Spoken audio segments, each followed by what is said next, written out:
Well, shorter than the old one, that's for sure. But we're not going to get into the old intro debate because we do that quite a bit. Good evening and welcome to what was meant to be the member show, and I know it does say member show in the description, but with Rangers being Rangers and doing what they do, we are obviously no longer being a member show because it is now official, and that Mr. Pröpper has decided that tonight's the night that we're going to make it official, and the club have decided they've agreed. So he is now with us. So we do have, and I did write his first name down, and I've completely forgotten what it was, but we'll just go with Pröpper for now. Has joined the club officially from FC Twente over in the Eredivisie to be sporting the number 4 shirt, and that shirt comes with a lot of history in itself. So we will be obviously discussing him largely tonight. Also, the European qualification route is now opened up a little bit. We now know who we will be playing and where and when, and there'll be other bits what we can talk about as well. But we'll start off tonight just by introducing the 3 very impressive people that have joined me tonight. The long-awaited return of Lewis, up in the corner next to me there. How you doing, my man? I'm not bad, mate. As you say, I've been away for a pretty long time now, so forgive me if I'm a tad rusty, but it's good to be back. I think the last time you were in was not long after an Old Firm defeat, and Martin told you that you'd used up all your Fs in about 30 seconds. I ended up a bit of a celebrity on the old Paddy Pibber Twitter page after Yes, that, so I had yes, to you did. But we've take a we've wee all been on the sabbatical. prep. We've all been there. We've all been there. And for a while, a man I've not seen for a little bit because he's been away sunning himself on sunnier climes. Well, I say sunnier, probably less humid climes. Is Stuart? How are you doing? Yes, all good, Ian. Yes, enjoyed my holiday, enjoyed the break, and can't quite believe this. I'm saying this, but I'm genuinely excited for the season. Getting starting again on Saturday from just wanting that season to end and wanting a kind of break. Now, yeah, I think the battle fever's actually kicking in a wee bit now. So, yeah, bang up for Saturday already. Looking forward to it. Yeah, while the Euros was on, it was easy to avoid it, but now we've got the Olympics, and if that's not your bag, then you just want that season to start. And fresh from a pod that we've just done together, which you will see at a later date as it was recorded, is Robert. How you doing? Good mate. Looking forward to sharing next hour with these two. I feel like I've not been on with these two for ages, so and hopefully I can get some of Stuart's infectious enthusiasm because I'm as far from the battle fever as I can be possibly at the moment. So let's see where I'm at 8:30. And then cards on the table. There may well be a 5th member of the pod joining us tonight, as my little girl's still awake, and as I'm looking after by myself, she's already made an appearance backstage. So don't be surprised if a small face just appears here-ish at some point during the proceedings. But let's get right to it then. We'll start obviously with the announcement of Pröpper coming over from. I'm going to call him Pröpper because it sounds weird coming out of my mouth when I try to do it Dutch. Coming over to Rangers from FC Twente in. I sounded all Steve McLaren then, didn't I, for a minute? Signing for us, replacing Connor Goldson, as we will talk on him a little bit later on. William, I have said in the build-up as we were getting in that it does say member show at the top, but we had to change quickly because of the announcement of our man from Holland.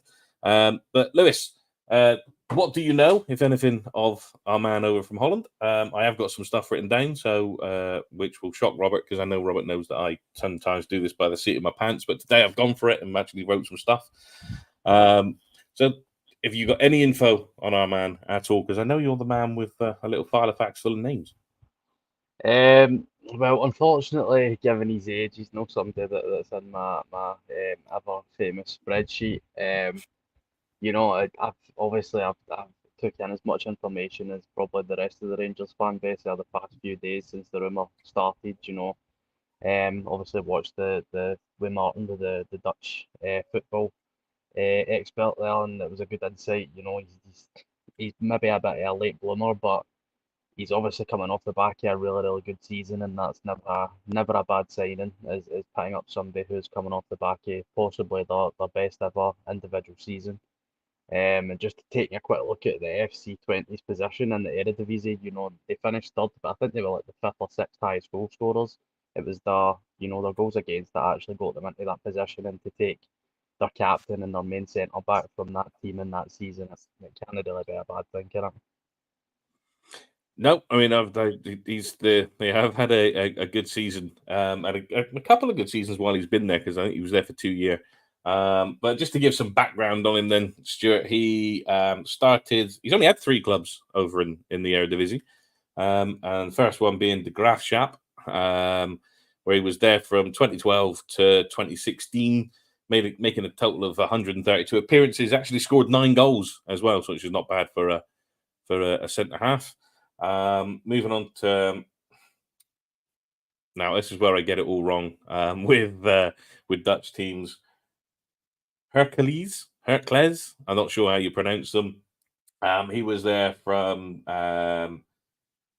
2016 to 2021 when he moved to 20. He made 103 appearances, scoring 5 goals there, and 62 appearances and 8 goals. So he's not a man that moves around a lot, which is good. He's not a jobber. If you watch a WWE, you'll understand what the title jobber means. He does seem to stick with the clubs he's at, and he's progressed through the size of teams that he's gone to. And going by the interview that Martin did, every Dutch player at some point decides that, and it's not always straight away, decides that when the time's right for them, they'll go off and find that challenge elsewhere and get away from Holland. Those stats from it, I mean, I'm not really renowned for goal scoring as a centre-back, but I just like the fact that he's played a substantial amount of games. I know he's had, we'll get onto his injury history in a bit, because we all like an injury history, but it does seem to be quite consistent in his game time. Yeah, I think it's, Lewis touched on it, the things that I've kind of listened to and read seem to suggest that he's now coming into kind of his peak. I know there'll be some Rangers fans out there slightly worried about spending money on a 30-year-old. I think it's absolutely badly needed. We needed some experience within this squad to kind of supplement what has been signings of the other end of the spectrum, maybe starting off their career. So certainly things look a little bit. Once we see him in the flesh, we'll obviously be able to make a kind of a better judgment. We're not going to sit here and say I know a great deal about him, but certainly everything I've read looks positive in terms of looks to be good in the air, looks to be quite dominant, can kind of play either side of the centre half position. I think that will be the really interesting thing, is to see where he starts. You know, if it's on that right hand side or the left hand side.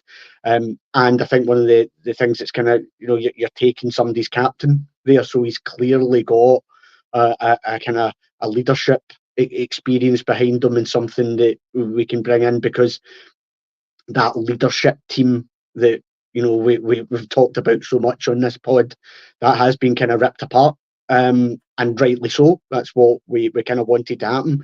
But Clement will obviously want to replace that. He'll want to have kind of leaders across the park. So yeah, excited by it. I think it's. I know in terms of, in general, there's been a frustration in terms of the transfer window, maybe just with the pace that it's went at. But I think if maybe people take a bit of a step back, I'm actually quite happy with the players that we've brought in and the type of player that we've brought in. I think that, you know, we asked for a kind of wholesale change. We are getting it. That's going to come with some pain in that, in terms of whether or not will they all work, or the pace that happens. So this one's another one that I think I'm quite excited about. I don't think FC20 are particularly happy about the fact that they've lost their captain.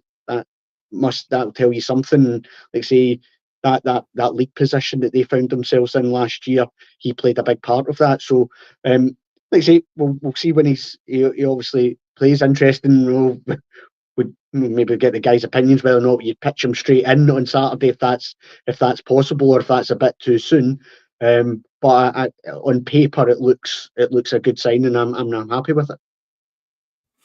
Can't say that pitching someone straight into a bad thing. I mean, Carlos Bocanegra, I believe, he arrived at the club, was shipped straight over to play in a Champions League game for us, and he'd only been in the door 2 minutes. To go on to some of the comments then, Robert, Gazabut, that position and the need for it meant that player training model stuff didn't matter in this. We needed the experience because obviously we've lost Connor Goldson there, so we needed something of that ilk to come in. And the manager has made a point of saying that we've done the quick, easy signings, the young signings. Now's the time to get the experience in.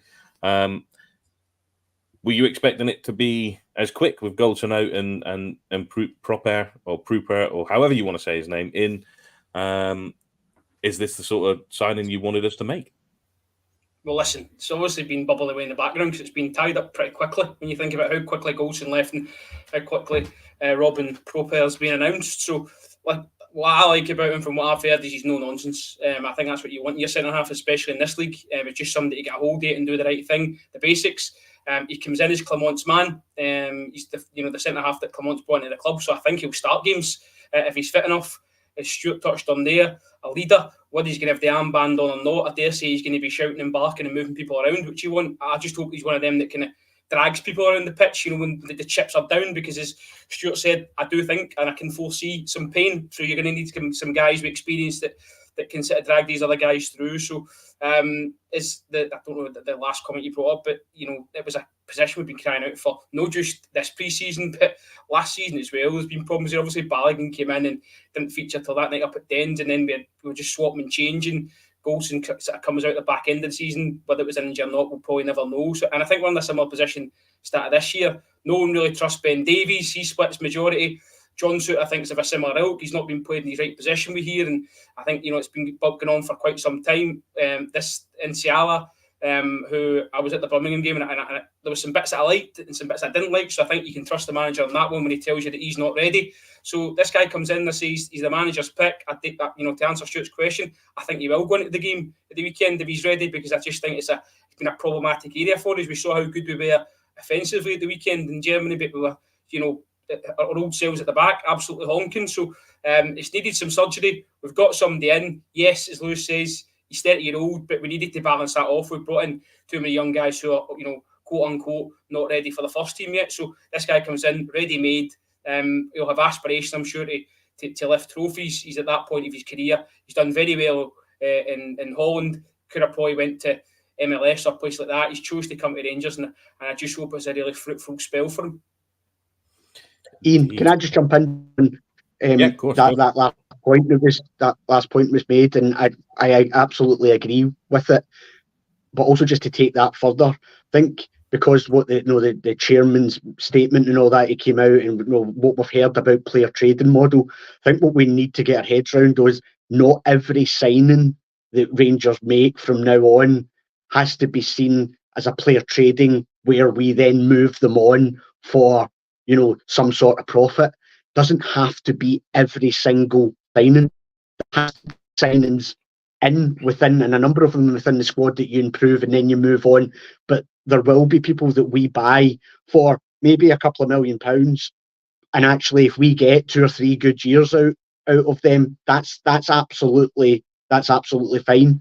So I don't think we need to be worrying about his age or anything like that and saying, well, we need to flip this guy really quickly and make a profit. Now, if he has an outstanding season and somebody wants to do that, that's fine. That's a different story. But not every signing under just because player trading's mentioned doesn't mean that every single signing has to be classed in that regard, that we need to flip them for some sort of profit. Yeah, I think you can see that south of the border, where I think Chelsea have gone down that route, haven't they? They've brought in mainly youth. They've brought in very, very little experience in the last season and a bit, and it's cost them quite a bit in especially last season. Anyway, just to read you something from an Eredivisie expert going by the name of Kevin Lux. So this is something that's been posted from Transfer Market, saying that Pröpper has been a solid defender during his years in the Eredivisie. The Graafschap did play in the Eredivisie, but he's missed them out with Hercules. And then over the years for FC Twente, he's a natural-born leader, but he's somehow never made the final step to the top 3 clubs in the Netherlands. But it wouldn't have been the first time a Scottish team has signed an underrated defender from the Netherlands. We're making claim to Virgil van Dijk for that one, obviously. Pröpper is obviously a lot older and turns 31 in September, but he was a late bloomer. He's ready for the next step in his career, and Rangers is a nice club for him, which I do believe was the guy that was on with Martin. Said very similar. If it was indeed him, I can't remember his name. To be fair, I remember listening to it, but don't take names in. If anybody who's watched these programs before with me on knows, I can't remember the names of our own players at times. So what chance have we got of people that guest appear for us?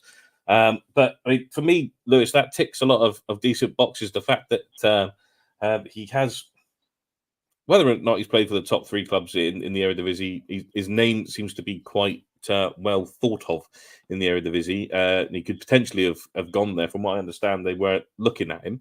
Whether they put a bid in for him, we'll never know. But no nonsense, doesn't mess about, just gets the job done is basically what I'm picking up from everything I've been hearing over the last sort of day or two with his name going around.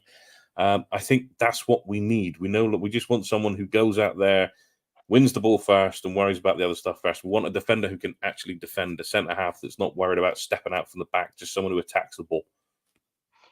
No, definitely. I mean, if you look back at the recent centre-back partnerships, and I think there's been about 427 since 2018-19 season.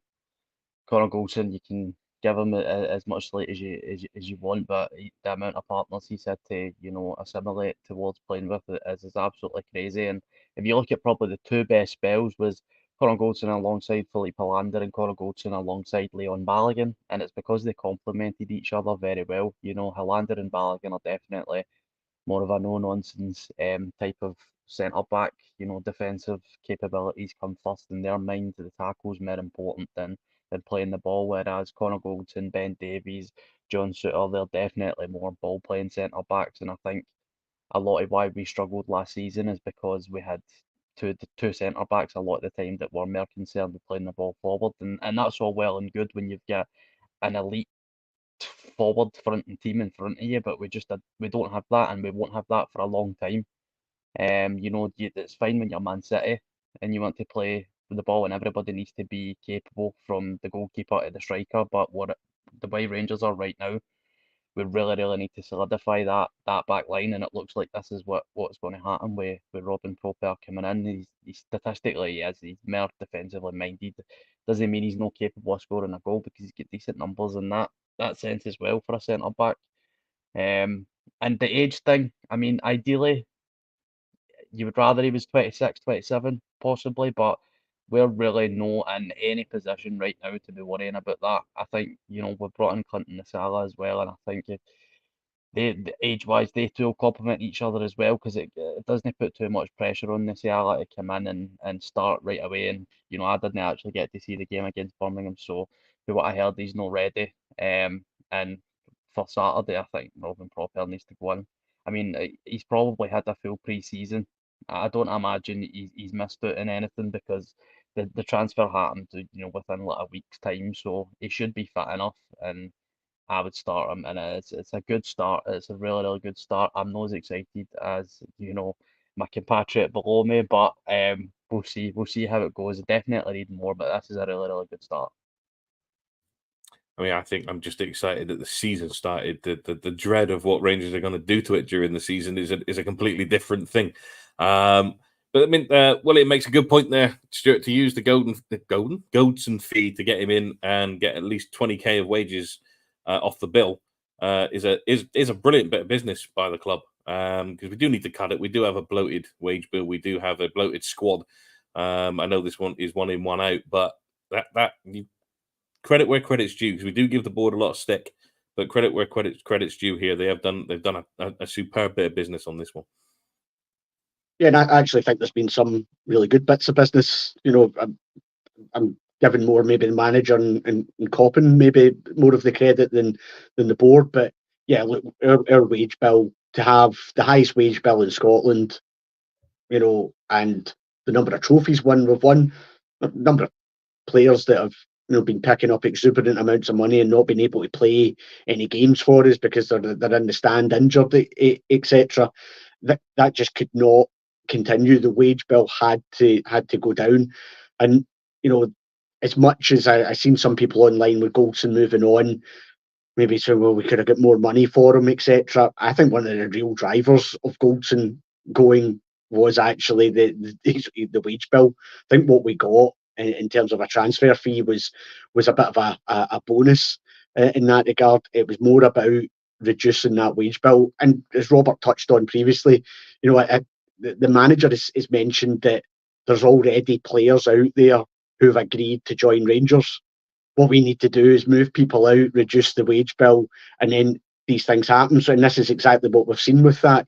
This has all been lined up to know, right, well, if we can bring him in and we're getting rid of Goldson, then here's the difference that, that's already made in the wage bill, which again, then the manager will have some flexibility, hopefully to use with signings going forward. So, yeah, look, as you say, I think there is credit in that. The proof will be when we start to see this guy on the pitch and performing. That will be when we really see it. But on the face of it, it looks positive. Yeah, we can keep doing that. I mean, I know that Sifu's another one that is potentially, allegedly, on his way out the door. So it'll be good to see what happens there. If we recoup of the transfer fee. Obviously, his wages will be, I'd imagine, quite big coming away from the MLS to come over here and play and it not working out. So it'll be interesting to see what we do there as well. Your Cantwell's as well. Yeah, well, Cantwell, we'll see. I mean, I know that. I mean, I talked to obviously other Rangers fans, whether it be with you guys, out with here, and there's some that really still want him to stay. I'm imagining the guy above you might be one of those as well. But there is few interesting things going around in the chat there, Robert, and this is one of them from Stephen Gillespie. Who does he play with if he goes in this weekend? He goes in against Hearts on Saturday for the first game of the season. Who does he play with? Are you putting Suter in with him, or are you going with Ben Davies? Are you going with Balogun? Where'd you go?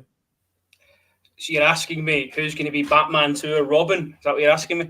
Oh, very good. Very good. Listen.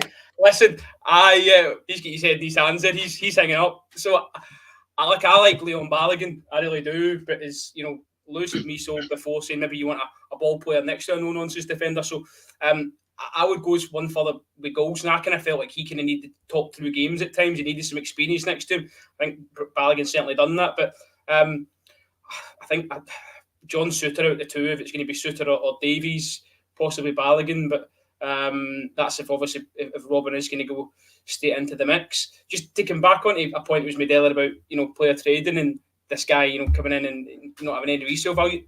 Fans won't matter a jot if he leaves here in 4 years and he's won 2 league titles and taking us into Europe and if there's success behind it. It's only because at the minute we've not been very successful and people are holding that up against what you're paying him every week and blah blah blah. So I think these things marry up, albeit we're at the start of a player trading model. You're not going to see any change out of these young players at this stage. They're going to, Inciala or Igamani, they're going to need 2 or 3 seasons to acclimatise and get to a level before you can start, pushing them on. So I think that's important just to keep your feet on the ground. But at the start of this process, I know it's been spoken about for probably the 4 or 5 years before, but we've not even got it off the ground. So it looks like there's a focus now to do that. And I think you maybe see that in 2 or 3 years' time. At the minute, it's just about trying to sort of steady the ship and have a team that's got a good nucleus, a good spine to go and mount a challenge, whether it be this year or the year after. I think the board seem to be backing the manager, maybe not to the hilt that he hoped for in October when he signed, but he seems to be getting on with it. This signing is another one where I think Nils Koppen knows this player from previously. So he's had an eye on him certainly over the last couple of seasons. So we seem to be doing our homework with signings, which is a lot better than what we done last summer, which comes with a bit of promise. So listen, as Stuart says, the proof's in the pudding. We can't judge this guy until we see him. How many times have we saw players linked, they come and the weight of expectation, the jersey, etc., just is too much for them. So everything on paper seems good. People are, we've got that Dutch expert coming on, and I don't see he's going to come on and slag him off, but he's come on and gave him a really good CV, a really good write-up. So hopefully, he can come in, he's a real success, and we can hold him up at the end of the season and say he was a good bit of business, regardless of a selling value. Indeed, and I'm not going to compare him to this player, but when Sir David of Weir turned up, nobody was expecting him to be here 3, 4, 5 years down the line and still being the centre back at the club. So I'm not saying that he's anywhere near the levels of David Weir when he comes to play for us, but just because you are older generation does not mean that you are any less of a footballer. Sometimes age belies the man. So we'll wait and see as we go. We'll get onto a scary bit because we're Rangers supporters and that's what we do. We always look for the negative. We have been over the last few years. So the injury front, it's not actually as bad as people have. I mean, a few people have been a bit worried because he did have one cruciate knee ligament injury, but that was very, very early on, really, and he missed like quite a fair chunk of his season, into another season. But injuries-wise, he was injured 10 times in his whole career, from what I can pick up. 3 of those were illness. 1 was pneumonia, 2 were illness, and then the other 7 were injuries. He's missed 50 games, from what I... No. He played 197 games. He's played most of them. But judging by what I've picked up, it does say 50 games of what I've written down, so I must have read it from somewhere. So that's not bad for a man who's been playing 3 different clubs over that level of time. He's not the injury-prone defender. He's not here because he's injury-prone. He can't sign for anybody else. He's not in the ilk of Kemar Roof if we can keep him fit, or Ryan Jack if we can keep him fit. So, Lewis, does that bode you with happiness, or more of a foreboding that he does have that one major injury early on in his career? Does his injury record worry you at all? Considering the fact that we've literally just got rid of Kemar Roof and the absolute toil that unfortunate individual put us through, anybody that has less than 267 injuries a season is a welcome addition to Rangers. And you're right, I looked at his injury history, and a lot of it was like prior to him being like 23 years of age. Any of the major time out was, I think he was even maybe 21 when he had the cruciate. So a long time ago. I think these last 2 seasons he's been very, very consistent in terms of making appearances, and like I said about the pre-season stuff, if the transfer is bubbling in the background, like Robert said, then maybe fair enough, they might need a wee bit of extra fitness. But if the transfer is on face value and it's only been done in the last week, then he should have absolutely no problem starting on Saturday. And just going back to the partnership question, I think it needs to be Suter. I really don't see any other option. I think, like I said earlier, if you have him and Balogun, I think they're very similar. You start to creep into the same issues you had last season. I actually don't hate Ben Davies as much as a lot of the rest of the Rangers support do. You get that left footer, you get that balance. But for me, John Suter is probably the overall better defender, even on his weaker side. So I would stick John Suter in there. Just to caveat, by the way, John Suter, I feel really, really sorry for, because still to this day, is he never really had like a half season even just to play on that right side as the main centre back. And Robert seems to absolutely despise John Suter for some reason, but he's a really, really good centre back, and his injury worry seemed to have behind him. And that's really strong language, despise. I just feel like he's kind of overhyped. But listen, I'm with you. You've sold me on the fact of having a ball playing centre back next to him. So if Suter's that man and he plays on his preferred side, then hopefully we see the best of him this year. I mean, it's until Nsiala's ready, you're going to have to put a right footer at the left centre back role, because I just don't see Ben Davies coming in. So, and then for what it's worth, I'd play Balogun, but that's you're going for Balogun. So if we can't make our mind up. Yeah, look, I think it is. It's going to be really interesting. I'm not sure he will put Pröpper right into the mix on Saturday. I'm not sure if he will. But the reason I picked Balogun, I just think actually generally he looks like the guy who, even from the tail of last season into pre-season, has been the one that's taken a bit of form into it, whereas I don't think any of the others have. I think it would be actually Balogun could maybe feel rightly disgruntled a wee bit if he didn't, because I think he's been the one that's shown the best form over the course of the last few months. But let's say it'll be interesting to see what the manager does with that. And then just to wrap it all up on the signing stuff, we've brought in Robin Pröpper from 20, but LT 1872 saying that still need further signings in defence and need another centre back badly. I think we've got the quality at the centre back, Stuart, just because we went to Lewis on the injury thing. To bring another centre back in, we are going to have to get rid of another centre back from the aforementioned players, the Balogun, the Davies, or Suter. I think we all, like Lewis is present, we know where Robert sits on that one. It'd be Suter at the door before anybody else. So if we are going to bring another centre back in, we've got to shift one, surely. Yeah, 100%. Just quickly go back to the injury record. See if the manager has been part of a deal that's brought in a guy who's injury prone, then it completely blows out the water. The manager's comments about how players are not robust enough and they're not able to play 2-3 demanding games in the style of football that he wants within a week. So, if the manager signed off on this guy and this guy is made of chocolate, then I'm sorry, the manager will then have some questions to ask because it blows out what he said in the past. In terms of, absolutely, I don't think Rangers would be. I think, well, if somebody comes in for Ben Davies, I think Rangers would be more than happy to listen to it. I think there is an ability to recoup some money from that. Ben Davies might now be looking at, well, there's somebody else being brought in. Where does that leave him?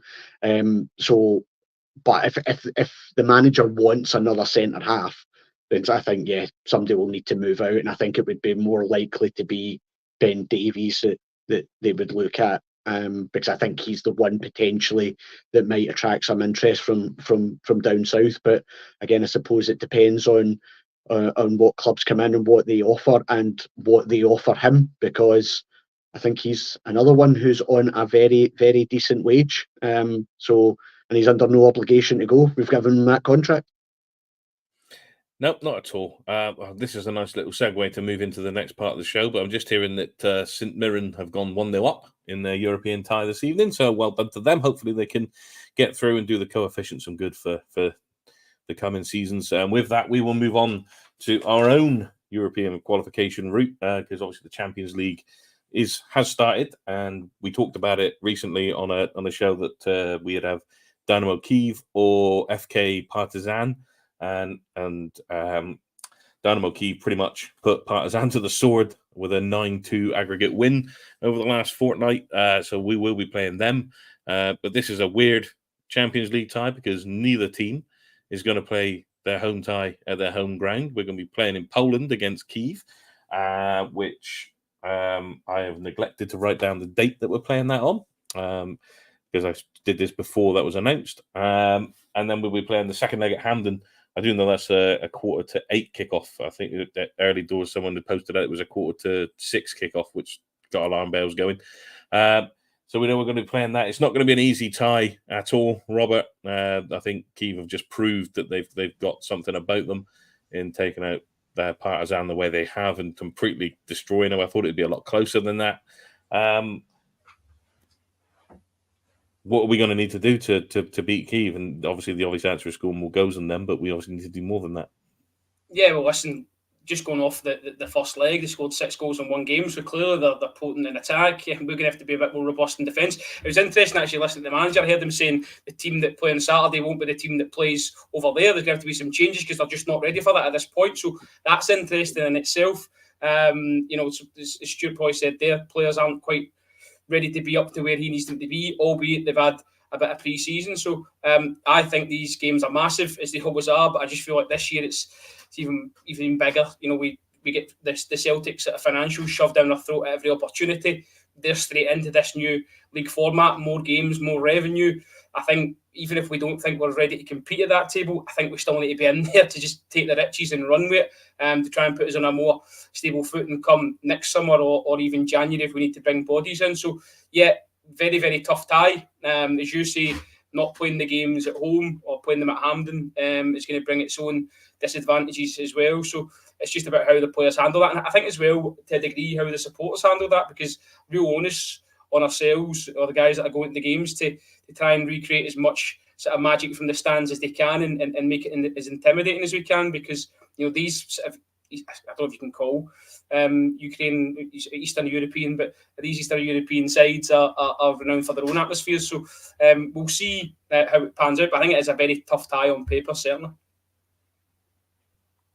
Yeah, definitely a tough tie. And as I promised earlier on that we might get joined by a fifth member. The fifth member is here. She's just out of camera shot. You might have seen her head pop in. So I am going to get Lewis to go on a bit of a monologue for us. What do you know about Kyiv, Iain? Well, she came down as soon as I started talking about the Champions League, so she's obviously interested in the Champions League route and how we're going to get there. But Lewis, we have history with Kyiv. We've played them before. I mean, you're way too young to remember the 1987 game against Kyiv, which was one of the best atmospheres outside of Leipzig, I would say, for you, we've ever had. What sort of test are Kyiv going to give us? And make it a very long answer because I need to go and sort this one out. Well, I don't appreciate the fact this is my first pod back in about half a year and I'm being made to go on a monologue here, but I'll do my absolute best. Unfortunately, unlike myself, I've been quite lucky the past 10 plus years to see Rangers reach to Europa League finals and the recent team have actually been one of the best performing Rangers squads in recent history in Europe, and I've kind of acclimatised myself to Rangers actually being pretty damn good at that level. Being the second tier level of the Europa League, I thought the best of the Rangers team was maybe a step too far for this competition. This year, I think it's definitely a step too far. I would personally be absolutely amazed if we made it past this tie. I know it's a bit of special circumstances with both teams not playing at their home ground, but I think Dynamo Kyiv have been playing elsewhere for over a year now. So they'll be much more acclimatised to playing in that scenario compared to Rangers. And whilst I agree that it's not necessarily the building of Ibrox that creates the atmosphere, it's the fans, it's just the whole scenario, the situation around how we've ended up at Hampden. I feel it might be toxic if we go down a goal early, and especially playing the first ties away from home as well in it. So I just think it's going to be a step too far, and it's a real shame because the new format of the Champions League it actually massively benefits and enhances smaller European clubs like ourselves. I know in terms of history and popularity, Rangers are, top 10 in the world possibly, but just in terms of finances and squad ability, we're definitely in the lower echelons, and it actually benefits us because you get to play more games at Ibrox, and it's just their luck that the first year, if we do manage to make it, the chances are we won't be playing at Ibrox. So I just think for the better of how our season will go and give us the best chance domestically, I kind of hope that we don't go through very slightly. Obviously, I still want us to get to the highest level of competition, but I just think we're just not ready. No, even for this first test, I think it's just a wee bit one step too far, unfortunately. Right, I see some overly confident people in the chat saying that we'll batter them. It's only Kyiv, the European minnows. They've not been around much recently for obvious reasons. When it comes to European football, but they are no minnow when it comes to European football at all. Sharpie, I will go and find out what the date of the Kyiv games are just shortly. I did write down everything else. I just, at the time when I was writing it, didn't have the date. So, no, William's in there and already told him it's the 6th for the first leg away. So that'll be, and then I think it's the week after we have them at Hampden. Our new home for a month or two, possibly more. We will see. And Lewis, well done on monologuing long enough until I could get back. I know it was a big ask on your first one back, but if anyone could do it could be you. You should have actually left it to Stuart. Would it still be going now? With the he's just want to go away. I'll just deal with it. Right, that's fine. Obviously, the club they've kind of released information regarding tickets. Anyone who is a season ticket holder will have had an email of sorts this evening telling them a row number and a seat number, but not actually where in Hampden they're sitting. But I do believe the CCCS is not actually in play for the games at Hampden. We're not going to be able to do that. You can still buy your ticket. You can still buy your own seat at Hampden if you choose to go, but there's no continuous credit card scheme involved. That's just for the European games, Ian. Just to make that. Yeah, that's right. That's what I'm saying. Just for the European games, that's not in place. So with that though, do the club need to get this kind of sorted out a lot faster than they are doing it? Because not only with the league games that are coming up, but the European games, people need to know where they're going. It's all brilliant having a row number and a seat number. But if you don't know what the stand is, surely there's no point releasing any information. Well, it looks as if the wheels are in motion. I think the chairman said that it would open by the end of this week. I think the SLO was out yesterday with some information as well, kind of reiterating that, and it does now appear. Now, when I logged in today, and as you say, I've got a row number and I've got a seat where that is. I don't know, so I would expect by tomorrow, I think people will have that information. That will then create its own problems, because I dare say there'll be a lot of people unhappy. I know they're trying to say, so I sit in the main stand at Ibrox, will I be in the main stand at Hampden? Maybe, but given the nature of Hampden, there's going to be people who, if they sit in the Broomloan or the Copeland, are probably going to get that front row behind the goal at Hampden, and that's a completely different experience to be in the front row behind the goal at Ibrox, because, well, you're about 2 miles away from the action. You might as well just stand up the back or watch the game on TV for what you can see. So that's going to cause problems. I know people will be frustrated and some angry. I hope they do appreciate that whoever, if they're phoning ticket offices or they're going to the ticket office, whoever you're speaking to in that ticket office wasn't responsible for this whole mess and stuff like that. And I hope people do bear that in mind. I know it is frustrating, etc. I'm sure when it comes to either the league games or the European games, I'm sure once we're there, then the kind of setting will probably go out the mind, and if we're still right in the game against Kiev, then I'm sure, we absolutely, Bears will do their best to create that atmosphere. I was actually thinking today about the home games, for example. Yes, the whole situation has been frustrating, but if we look at Motherwell and Ross County, if we'd drawn them in a cup semi-final at Hampden, or we're playing them in a final, we would be confident that we've got absolutely more than enough about us to go and win the game. Regardless of the fact that we're playing at Hampden, we should still be picking up 3 points in those games. Kiev will be a completely different scenario. I think it will be really tough. I'm unsure. I'm going to try and do a wee bit of digging whether or not were Kiev really, really good, or were Partizan really, really bad, or was it somewhere kind of in the middle with that. What I would say about it, if you can get at least through that tie, I think it's 4.5 million, £5 million, something like that you're guaranteed. Even that could make a massive difference in terms of what the manager might be able to do. But I do think it will be a tough ask when it comes to that tie. But let's hopefully tomorrow there is then some final clarity in terms of where people will be at Hampden. And then hopefully in the coming weeks we get the clarity that those remaining 2 shipments of the steel are in, and then we can start hopefully planning as to that date that we'll be back at Ibrox. I am not going to get into the steel debate. I think they talked that to death the other day. I'm not going to go back into the steel debate. But Robert,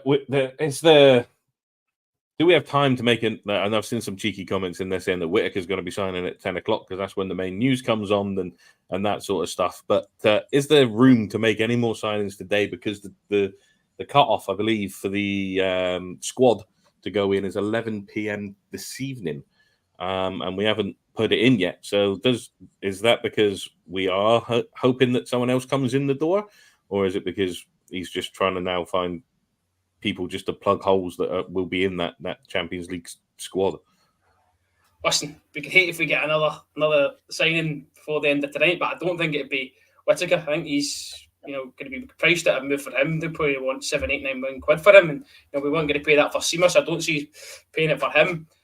So yeah, listen, to answer your question, I think we might be holding out. It might not be. We'll have to wait and see. But to go along with what Stuart's saying in terms of the seating and Hampden and things like that, it's a case of this is what we're dealt with now. We've got to just kind of run with it, try and make the best of it, and hopefully not use it as an excuse 5-6 months down the line. I think that's the biggest thing for me. Is I don't want to be hearing in January, oh well, it's because we played at Hampden at the start of the season. I don't really like that mentality. So you've got to go there and just give it your best shot and try and make sure you don't leave anything behind. I think Kieran Dowell's already come out and said it's not about stadium and where you're playing. We just want to play. He's already come out and said that. So he's already negated that excuse for the players. Well, it's great to hear Kieran Dowell say he just wants to play, because I don't think we've seen him play a hell of a lot. So, listen, as I say, it's one of them. I don't, listen to the chairman the other day there, and I don't believe he has any inclination of when this second shipment's coming. I think it's all very up in the air. If they knew when it was coming, they could probably give you a rougher idea of when we're going to be back inside. So I think they're in a similar boat to ourselves, whether we care to admit it or not, is the fact that they don't know as much, they don't know any more than they're letting on. So we've got to just go along with it and do our best. And hopefully, as I say, it's right at the start of the podcast in terms of Saturday, just take it game by game. I know that was a Phil Command mantra last year. It's a marathon, it's not a sprint and all that. I think that's even more imperative this season with what we're dealing with. So it's just a case of seeing how we get on. I'd love to see us make the top table, but it's a massive, massive ask, as Lewis says. We've become accustomed to doing really, really well in European competition of late, albeit, the Europa League. I just feel, Stuart mentions they're getting 5 million for getting through, which is a great wee kitty, but it just feels like crumbs in comparison to what our neighbours could be getting on top of what they've already got. So I just feel like falling behind in that regard just means you're constantly chasing. So it's imperative we get money in from whichever revenues we can. Just on the European squad, Iain, although the squad goes in tonight, you can add 2 new players to that squad up to 24 hours before the first leg of the. So, technically, you would think Pröpper will be included in the squad now. Rangers technically could still sign 2 new players before the first leg and add them to the squad. People would need to drop out potentially if that was the case, but so up to 24 hours before the first leg. Well, that's better news at least. So just to confirm then the dates for everyone, because I know there was a few questions. We played Kyiv away in Poland. It's a 7 o'clock in the evening kickoff on the 6th of August, and then the return leg is at Hampden on the Tuesday, the 13th of August. It still says 5:45 on the BBC website, but I have seen something and have heard from elsewhere that it is actually 5:45, not 5:45. So, but just make sure you check your local listings at that time to make sure you don't miss any of that.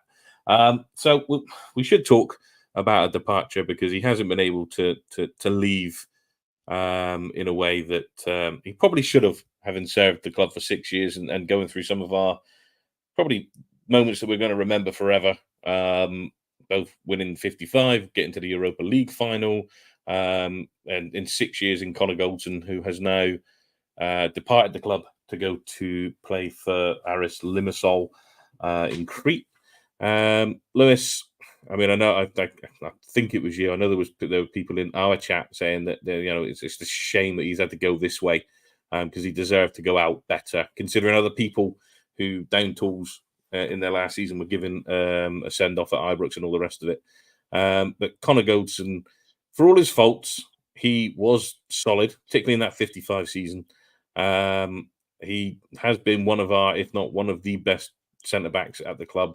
Philip Helander outstanding. Are we going to miss Goldson more than we let on, or or are you thinking this was the time for him to go? It was certainly the time for him to go. I mean, there's no question in that. I think you've seen the physical deterioration over just the last season and a half. It was a real sad sight to see. But listen, recency bias is a hell of a thing, because people forget, Connor Goldson was the rock at Rangers, and he was a donkey at times, but unfortunately, the financial capabilities that we have, you can't go and get a Van Dijk. It only happens once in a lifetime, and unfortunately, it had to fucking happen at the other side of Glasgow. So it's not something that comes along very often. And for the finances that we paid and what he's given back to the club, he will be remembered a lot more fondly as time goes on because, like I said, recency bias is going to taint his legacy a wee bit. He's certainly in amongst one of the better centre backs we've had in the last couple of decades. You look at the fact that he was just absolutely imperious in that 55 season. It's just incredible how solid he was in that league campaign. And then you look at the Europa League season as well, which people often forget. I mean, the only reason Connor Goldson never won the Defender of that campaign, obviously you've got Tab in there, but if we had won that final, Tab probably would have won player of the competition, and Connor Goldson would have certainly won the defensive player of the competition because statistically it was just miles above everybody else, and that's the second grade of European competition, and he was best in class in there. And I think if you look at his 6 seasons fairly, you could probably go he's had 2 very good seasons, 2 average seasons, and 2 very poor seasons. And for me, for what, £3.5 million, he's over. I think did they make over 300 appearances? He scored a decent amount of goals. He was always there until the season before last. It's a real shame. It's a real shame. And you know what? It got to me a wee bit personally because I'm actually on the autistic spectrum, so I suffer with like social stuff quite a lot, and he had to come out and say something towards the fan base that was like he's apologetic for not being, in the limelight a lot, and I don't think that's very fair, and I think that's really sad that he's been made to feel like that because just because you get the fame, it doesn't mean you should be forced into being in the attention of people at all times. And he wasn't a guy that was majorly on social media and stuff like that, and it was just real sad to see that comment. And I think you could tell that he was a really good guy, and mentality wise, he did match the Rangers mentality as well. He's always had very high standards. He's very loud character on the pitch, and I think he's done absolutely nothing but very good things overall in his career at Rangers. And like I said, history will be very kind to him and his compatriot and James Tavernier as well. When they two are gone and we're a season and two, and you've not got a centre back that's playing 60 games a season and a right back that's scoring 30 goals a season, you'll begin to miss them. Definitely, and picking up on that, Stuart, and that particularly that the 55 run in the Europa League run, for most of his time at Ibrox, I don't remember Goldson missing large chunks of games, if any games, in those 2 seasons. It's only that the tail end of this season where he's probably had his longest period of time out of the team. When you've got a centre back who is the constant, that's usually the sign of a bedrock of defence. And I think if Helander had stayed fit, and because for me, when Helander was at the club, that's when you got the best out of Goldson. If Helander could have stayed fit and stayed with him alongside, I think you would potentially looking at one of the best central defensive partnerships we've seen in recent times. But he was just that constant, always there, dependable centre-back. And as Lewis says, I think in time, when we look back on it in the future, his name will be in there, not with the big legends of the club, but he'll definitely be spoke about in high regard. Yeah, 100%. Nothing but thanks, really, for Connor Goldson. I think he said it in his statement, and I thought it was actually a pretty classy kind of statement that he released when he left. Yeah, he recognises that he should have won more, and that will probably be a disappointment, to him, and as much as it's a disappointment to us. But I think over time we will appreciate, his contribution. And I'm pretty sure if you could sit Steven Gerrard down, he would pinpoint Goldson as being one of the main reasons that managed to get to a point where 55 happened, because you had this kind of reliability right there. A guy that you knew was going to be available week in, week out, and for a time, think particularly during 55, maybe because we weren't at the stadium and stuff like that during that. Some of Connor Goldson's, remember that defensive record that we had there? And McGregor rightly took a lot of the credit for some of the saves, but the guys in front of him had to play a part in that as well. Scored big goals at Parkhead and stuff like that. I remember an equaliser he got up at Tannadice that kind of got us back into the game. So disappointment, I think, in terms of, I think probably merited winning more and should have won more in his time at Rangers. But for the money that we paid for him, and I think the service we got and the overall contribution, then I think, as Lou's touched on, I think as time goes on, I think he will be remembered fondly. And I thank him for his time and his effort, and I wish him well. And hopefully we see him back at Ibrox on time, and he maybe gets that kind of send off that he probably deserved. If he came out at half time or something like that in a few years' time. Yeah, and again, nothing. I can't say anything different to what you've just said there. And Robert, just to get your thoughts on Connor Goldson, go for it. Well, listen, I don't really want to repeat what the guys have said, but I think he embodies a period of time at Rangers. Especially Steven Gerrard bringing him in. I think he was everything we needed at that point in terms of European plays, European performances and European appearances. He colossal. I think, sadly for him, the way it's ended, really poor. I think Michael Beale's got a lot to answer for there. I think he was probably rushed back after an injury, and we never ever saw the best of him there. I do think as well, towards the that semi-final against Hearts, the lead up to that, when he was announced he wouldn't be starting the game, Summit, for want of a better word, stunk with all that. I still don't think that's been cleared out. So I think Stuart said in the podcast I was on with him some weeks ago, it's a sign from the manager. He's written out the old guard, as it were, this leadership group, all the things that were in place before he's come in, and he's putting his own stuff in, and you can't fault him for that. He's going to live and die by his own decisions, which is great. So I'm with these guys. You have to say to Connor Goldson, thank you very much. Really good servant. Probably stayed longer than he should have. Probably wasn't looked after maybe in his last couple of seasons under the previous manager. So I don't think you can really cast any shadow over his time at Rangers. He was always fit and available. Obviously has that injury, and then things go a little bit south from there. I think he lost a yard at pace. There was a lot of chopping and changing in terms of his partnerships there. There was no real stability, and he wasn't the only player that lost a lot of form. He's not the only player as well that couldn't get near this Celtic side. So I think, if anything, as Lewis said, in terms of him and Tavernier, we probably will miss them when they're gone, but it's all about how you replace them and how you go on and move forward. So we'll see. We've got the new man in tonight. It's just going out on a high. He's got a big jersey to fill, and I'm sure he's intent on making a real good impression, hopefully Saturday, 12:30. Indeed, and we'll leave it there. I did have plans to talk about Tav, but we've got 2 minutes left, and it would be a disservice to the man to try and cram Tav into 2 minutes. And I don't think we possibly could with the panel we've got on tonight anyway. So we'll leave it there for tonight. We'll talk about Tav on another show. Obviously, with the season coming to a start this weekend, there will be a post-match at the new time that we do it, after an hour and a half to 2 hours after kickoff. So just keep an eye on all social media platforms. Like and subscribe. Don't forget to do that. Share the hell out of this as well, because I didn't have the chance to change the title and whatnot. It has been done now. I have been reliably informed. So if you could share this so that everybody can get a chance to watch it, that would be brilliant. All that's left for me to do tonight is to thank my three compadres there in Lewis, Stuart and Robert for being with us. As I say, we will be back.